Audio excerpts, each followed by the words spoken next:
বাসায় পৌঁছে রুহি শাওয়ারের নিচে কাঁদতে থাকে। ডাক্তার মাথায় পানি লাগাতে নিষেধ করেছে, কিন্তু তার কিছুই মানছে না। বারবার মনে হচ্ছে নিজেকে শেষ করে দিতে। মাঝে আবার নীলাও কয়েকবার ডেকে গেছে, কিন্তু লাভ কিছুই হয়নি। রুহিও আর ওয়াশরুম থেকে বের হচ্ছে না। তারপর উপায় না পেয়ে নীলা দরজায় ধাক্কা দিয়ে বলে, আপু, এভাবে কাঁদলে কিছুই হবে না। আপনি তাড়াতাড়ি গোসল করে নামাজ পড়ে আল্লাহর কাছে কাঁদুন। যত কাঁদবেন তা বৃথা যাবে না, কিন্তু আপনার এখনকার কান্না বৃথা যাবে। এ কান্নার কোনো দামই নেই, তাই শুধু শুধু এভাবে বসে থেকে নিজের ক্ষতি করিয়েন না। নীলার কথায় কাজ হলো। রুহি ঠিকই কিছুক্ষণের মধ্যে গোসল করে বেরিয়ে এলো। তারপর নামাজে দাঁড়ালো। মুনাজাতে আল্লাহর কাছে যা বলার বলল। 2 দিন ধরে না খাওয়া, কিন্তু তার সেদিকে কোনো খেয়াল নেই। নামাজেই কান্নাকাটি করে যাচ্ছে। বারবার বলছে শুধু তার জীবনের বিনিময় হলেও যেন সিরহানকে বাঁচিয়ে দেয় উপরওয়ালা। তারপর নীলা বুঝিয়ে জোর করে একটু খাইয়ে দিল। ঠিক 3 দিন পর সিরহানের জ্ঞান ফিরল, কিন্তু পুরোপুরি সুস্থ না। ডাক্তাররা ওকে আরও 7 দিন রেস্টে থাকতে বলেছে। হাত পা ভেঙে গেছে, মাথায় প্রচণ্ড আঘাত পেয়েছে। জ্ঞান ফেরার সাথে সাথে কাউকে চিনতে পারেনি, কিন্তু কিছুক্ষণ পর সবাইকে চিনতে পেরেছে। ডাক্তাররা বলে দিয়েছিল এমনই হবে। জ্ঞান ফেরার পর বারবার দরজার দিকে তাকিয়েছিল, কিন্তু কোনো লাভ হয়নি। শুভ্র ওর ব্যাপারটা বুঝেছে, কিন্তু তারপরও কিছু বলেনি। পরে সিয়াম স্নিগ্ধাকে নিয়ে আসে। স্নিগ্ধা ওকে দেখে কিছুক্ষণ তাকিয়েছিল। সিরহান মেয়েকে দেখতেছিল। হঠাৎই সিরহানের চোখ দিয়ে পানি পড়তে থাকে। স্নিগ্ধা উঠে তার হাতের ছোট ছোট আঙুল দিয়ে তা মুছে দেয়। তারপর সারা মুখে চুমু এঁকে দেয়। সিরহান কিছুই বলে না, শুয়ে শুয়ে মেয়ের ভালোবাসা উপভোগ করতে থাকে। উপস্থিত সবারই চোখে জল আর মুখে হাসি। আই মিস ইউ বাবা। সিরহানও মেয়েকে বুকে নিয়ে বলল, আমিও তোমাকে খুব মিস করেছি সোনা। আর কখনো আমার থেকে যাবে না, প্রমিস করো। ওকে, মাম্মামকেও নিয়ে আসবো। মাম্মামকে ফুপি বকা দিয়েছে, তাই চলে গেছে। আমি চাচ্চু আর ফুপির কথা শুনেছি। চাচ্চু খুব রেগে ফুপিকে বকতেছিল। ওর কথা শুনে সিরহান ওদের দিকে তাকালো। সিয়ামও তারপর সব কিছু বলল। সিরহান কিছু না বলে দীর্ঘশ্বাস ছাড়ল। স্নিগ্ধা মন খারাপ করে বাবার বুকে ঘাপটি মেরে আসে। তারপর আস্তে আস্তে বলে, বাবা, মাম্মামের পড়ে গিয়ে মাথা ফেটে গেছে, অনেক ব্যথা পেয়েছে, প্রচুর রক্ত বের হয়েছে। মাম্মাম অনেক অসুস্থ, চলো না আমরা তাকে নিয়ে আসি। সিরহান কিছু না বলে চুপ করে থাকে। 1 সপ্তাহ পর সিরহানকে বাসায় নেওয়া হয়। এতদিন ডাক্তারদের অবজারভেশনে ছিল, এখন হুইল চেয়ারে করে বাসায় আনা হয়েছে। ডাক্তাররা একজন নার্স সঙ্গে করে আনতে বলেছিল, কিন্তু সারিন মানা করে দেয়। সিরহানকে বাসায় আনার পর বিকালেই সারিন, শুভ্র, জুহি, সিয়াম রুহির বাড়িতে যায়। যদিও আগে থেকে সবটা নীলাকে বলে রেখেছিল। আর প্রতিদিনই সিয়াম একজন ডাক্তার পাঠিয়েছে রুহির চিকিৎসার জন্য। অনেক সময় ধরে ড্রয়িং রুমে ওয়েট করতেছিল, কিন্তু রুহি রুম থেকে বের হয়নি। তারপর অধৈর্য হয়ে সারিন রুহির রুমের দিকে যায়। দেখে দরজা ভিতর থেকে আটকানো। তারপর দরজায় একটা ধাক্কা দিয়ে বলে, রুহি, রুহি, তুই কি আমার কথা শুনতে পারছিস? তাহলে প্লিজ বেরিয়ে আয়। ভাইয়ের এখন তোকে দরকার, প্লিজ আমাদের সাথে চল। কোনো নার্সই নেই হসপিটালে যে ভাইয়ের দেখাশোনা করবে। আমি তো অসুস্থ, আমি তো পারি না। আর জহির কি সিরহানের যত্ন নেওয়া ঠিক হবে বল? যতই হোক ছোট ভাইয়ের বউ, আর ভাইও ওকে অ্যালাউ করবে না। প্লিজ তুই চল। সিয়াম সারিনের মাথায় একটা বাড়ি দিয়ে বলে, কী সব আবল তাবল বলছিস? তুই থাম, দেখ ও কি করে। নিজে তো কিছুই পারিস না। ওদের এই ঝগড়ার মাঝে রুহি দরজা খুলে দিল। একেবারে রেডি হয়ে ব্যাগ গুছিয়ে বের হয়েছে। ওরা কেউ বিশ্বাসই করতে পারছিল না, কিন্তু সবাই খুব খুশি। তারপর সারিনকে ওকে জড়িয়ে ধরে, মাফ করো সোনা, প্রমিস আর কখনো তোর সাথে খারাপ ব্যবহার করব না। রুহি বলে সামনে হাঁটা দেয়। সারিন বেশ মনক্ষুণ্ণ হয়ে ওর দিকে তাকিয়ে থাকে। শুভ্র ওকে সান্ত্বনা দেয়।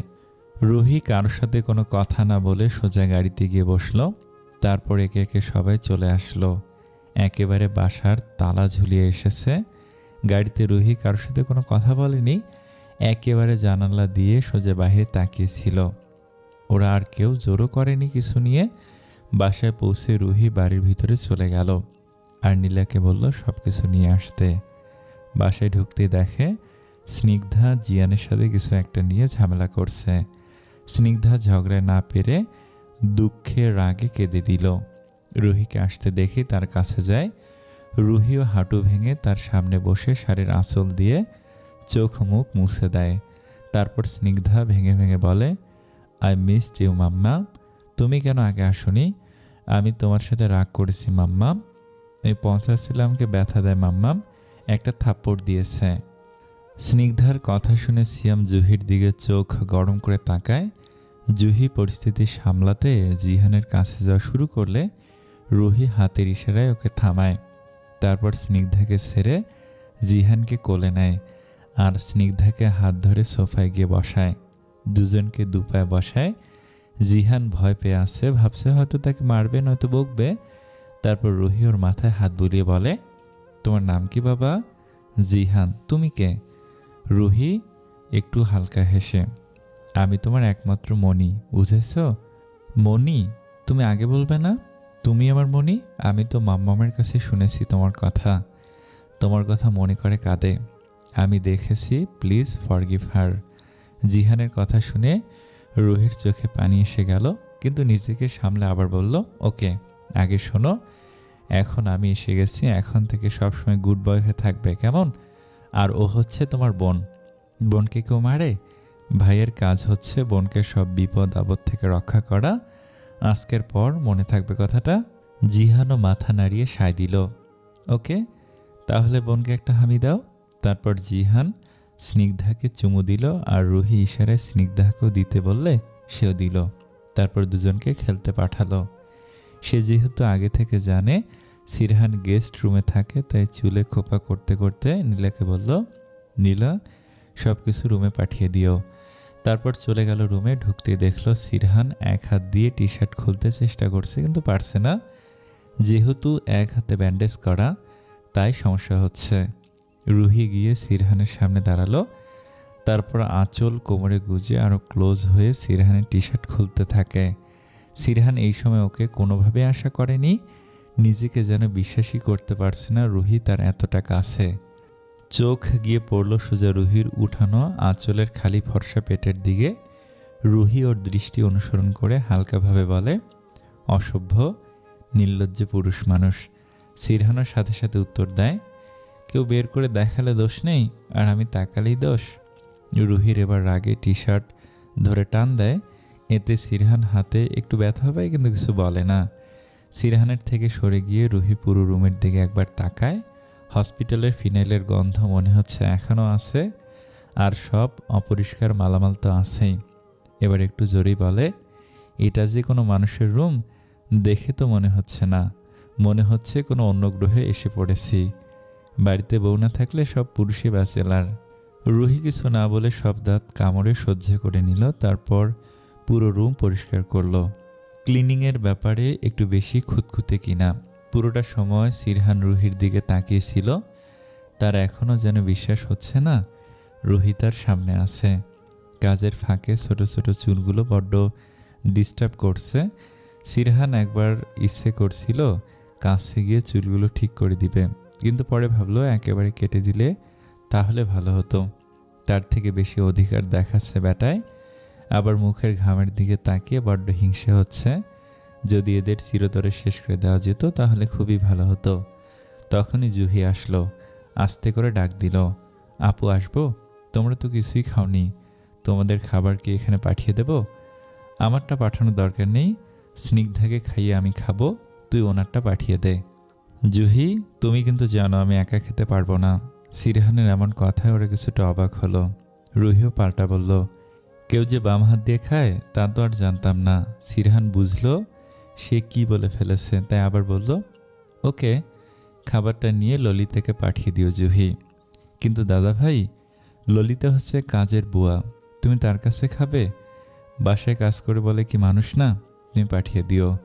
তখন রুহি বলে, হ্যাঁ তাই পাঠিয়ে দিস, কচি কচি মেয়ে লাগবে তাই না? রুহির এমন কথা ওরা দুজনে হকচকিয়ে যায়। তারপর রেগে বের হতে নিলে সিরহান গরম গলায় বলে ওঠে, জুহি বাড়িতে বাবা, কাকা আছে, সিয়াম, শুভ্র, আসিফ আছে। ওদের সামনে যেন আঁচল কোমরে গুজে না যায়। যাও, তাহলে তোমার ওই জায়গায় আমি পুড়িয়ে দেব। কিন্তু দাদা ভাই, আমি তো শাড়ি পরিনি। শাড়ি তো আপু, যা বলছি তাই করো। আমার বেশি কথা পছন্দ না। জুহি পরে ব্যাপারটা বুঝলো। তারপর রুহি আঁচল ঠিক করে রুম থেকে বেরিয়ে গেল। তার পিছু জুহিও গেল। দুজনে রুমের বাইরে আসতে জুহি পিছন থেকে রুহির হাত ধরে বাধা দিল। রুহিও পিছনে তাকালো, জিজ্ঞেস করলো, কি হয়েছে? জুহি ওর দিকে তাকিয়ে শুধু চোখের জল ফেলছে। তারপর হঠাৎ করে ওকে জড়িয়ে ধরে বলল, প্লিজ আমাকে মাফ করে দাও। আমি তোমাকে ভুল বুঝেছি। আমাকে বাবা যা বুঝিয়েছে তোমার বিরুদ্ধে তাই আমি বুঝেছি। ঠিক ভুলের বিচার করিনি। প্লিজ মাফ করে দাও।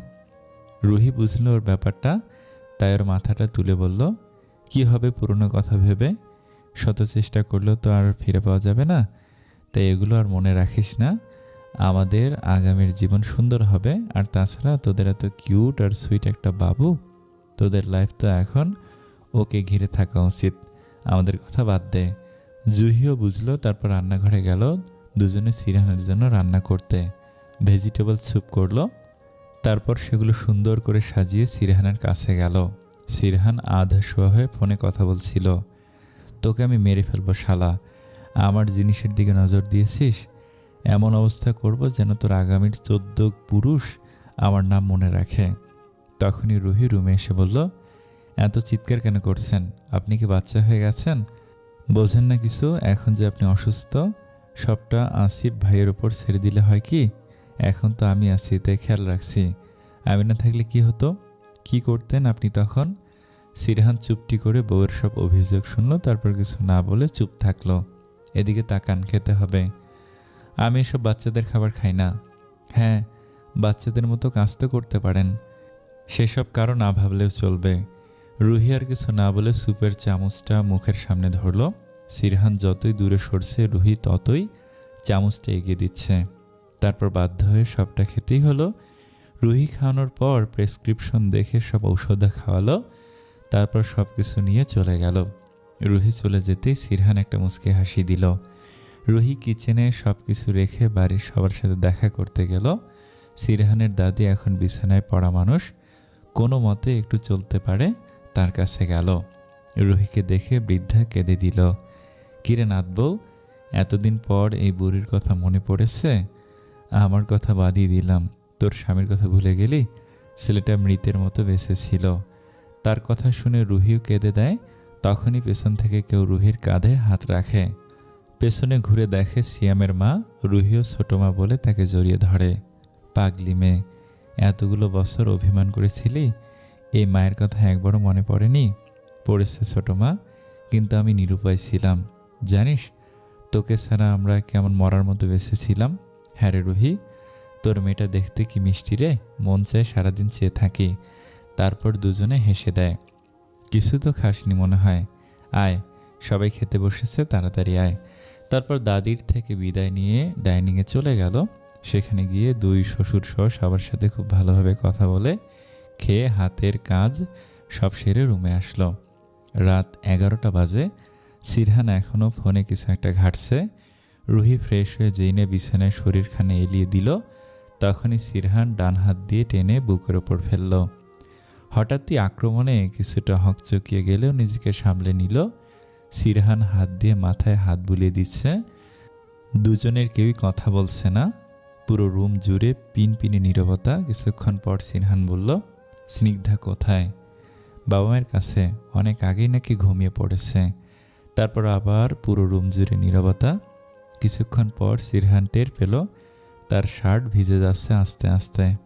নিজের চোখটাও কেমন জ্বলছে। তখনই রুহি সিরহানকে আরও জোরে জড়িয়ে বলল, প্লিজ আমাকে মাফ করে দিন। আমার জন্য আপনার আজকে এই অবস্থা। আমি আপনার সাথে ওই দিন এমন ব্যবহার না করলে আজকে আপনাকে এমন অসুস্থ হয়ে পড়ে থাকতে হতো না। সব আমার জন্যই হয়েছে। সিরহান ওকে তুলে হাত দিয়ে চোখ মুছে বলে, আল্লাহ সব কাজের পিছনে একটা গুরুত্বপূর্ণ উদ্দেশ্য থাকে। আর আমার অ্যাক্সিডেন্টের পেছনের কারণ হলো তোমাকে আমার কাছে পৌঁছে দেওয়া, আর কিছু নয়। এসব ভেবো না রুহি, আমরা আবার সব শুরু করব। রুহি সিরহানের কথায় সায় জানায়। উপরে চোখ তুলে তাকাতে দেখে সিরহান কেমন ঘোর লাগা দৃষ্টিতে তার দিকে তাকিয়ে আছে। কিছু বলতে যাবে তার আগেই সিরহান তার দিকে ঝুঁকে রুহির ঠোঁট নিজের ঠোঁটের সাথে মিলিয়ে দিল। স্বামীর স্পর্শে রুহির স্পর্শে আলাদা এক অনুভূতি কাজ করল। শিহরণে সিরহানের শার্ট খামচে ধরল। বেশ কিছুক্ষণ পর সিরহান ছাড়ল রুহিকে। রুহি লজ্জায় তার দিকে তাকাতে পারল না। সিরহান তাকে স্বাভাবিক করতে বলে, এবার আমার বুকে ঘুমিয়ে পড়ুন, আর লজ্জা পেতে হবে না মহারানী। তারপর দুজনে বহুদিন পর সুখের এক ঘুম দিল। আমাকে টেনশনে ফেলে ওই সায়েন্টিস্ট ওর পরিবারের সাথে সুখে দিন কাটাচ্ছে। ওকে তো আমি আমার ডগের জন্য কিমা করব। ও জানে না ও চোখে ধুলো দিয়েছে বলে লোকটার সামনে থাকা টি টেবিলটাকে ভেঙে হাজার টুকরো করে দিল।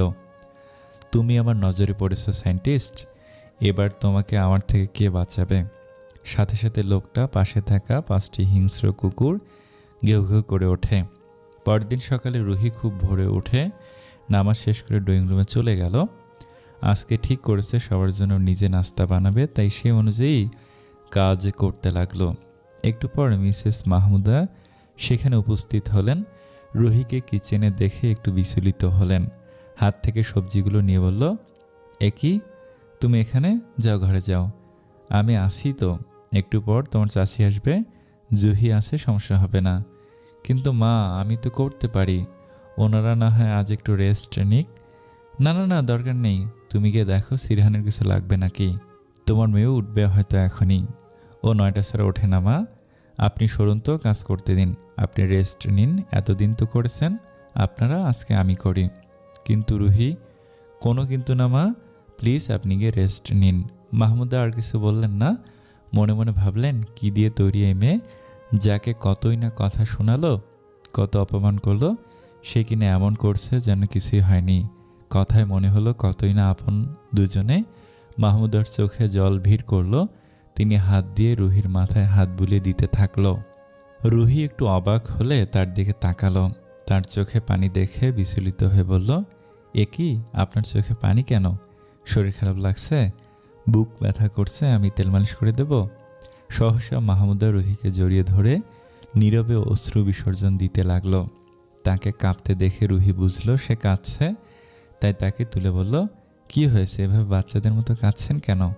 আমাকে ক্ষমা করে দে মা, আমি হিরে চিনতে ভুল করেছি। আমার জন্য তোদের 3জনের জীবন নষ্ট হয়ে গেছে। তুই যাওয়ার পর একদিনও আমি শান্তিতে ঘুমাতে পারিনি। কালকে রাতে মনে হলো আমি অনেক বছর পর ঘুমিয়েছি। প্লিজ আর মনে কষ্ট রাখিস না। আমার ছেলে তোকে অনেক ভালোবাসে, কিন্তু আমি বোকা মা, ওর চাওয়ার গুরুত্ব দিইনি, যার জন্য আমার সংসার এতদিন ছিন্ন বিচ্ছিন্ন ছিল। এবার তুই সব ঠিক করে নে মা।